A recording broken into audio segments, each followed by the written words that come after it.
16 December আমাদের বিজয় দিবস।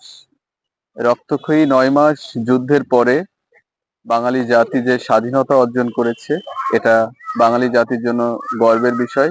এবং সেই সাথে আমরা স্মরণ করি সেই সব মুক্তিযোদ্ধাদের, যাদের 9 মাস যুদ্ধের ফলে আমরা পেয়েছি এই স্বাধীন বাংলা, স্বাধীন সার্বভৌম একটি রাষ্ট্র। যাদের আত্মত্যাগ এবং মৃত্যুর বিনিময়ে তাদেরকে গভীরভাবে স্মরণ করি, সেই সব শহীদদেরকে। আমি আবৃত্তি করছি কবিতা সেই 16 ডিসেম্বরে, যখন আত্মসমর্পণের দিনে নিয়াজি যখন আত্মসমর্পণ লিখছিলেন, সেই কবিতাটি। নিয়াজি যখন আত্মসমর্পণ লিখছে, কামাল চৌধুরী রচিত।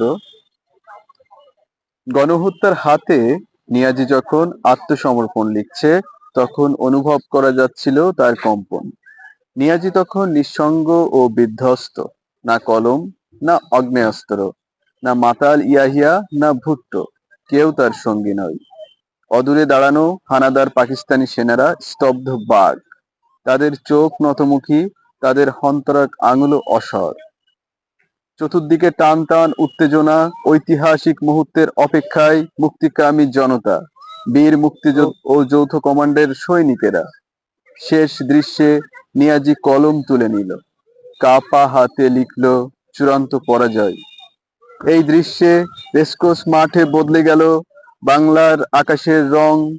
আমরা ফিরে আসলাম মৃতদের দেশ থেকে, দীর্ঘ পরবাস, রাত জাগা নির্বাসন শেষে, কাঁধে সহযোদ্ধার লাশ, হাতে রাইফেল, মৃত্যুঞ্জয়ী উল্লাসে। জয় বাংলা, জয় বাংলা বলে আমরা ফিরে আসলাম।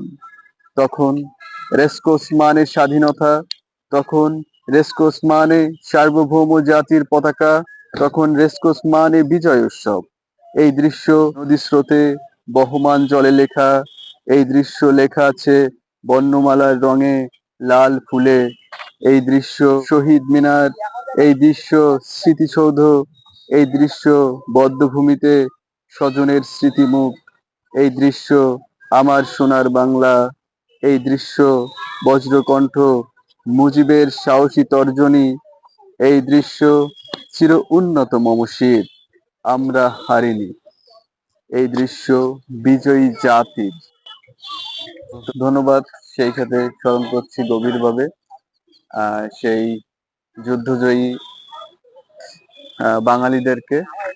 আর 16 ডিসেম্বর এই বিজয় উল্লাস একটি, সেই উল্লাসকে আমরা স্মরণ করি সবাই, এই কামনা করি। আসসালামু আলাইকুম।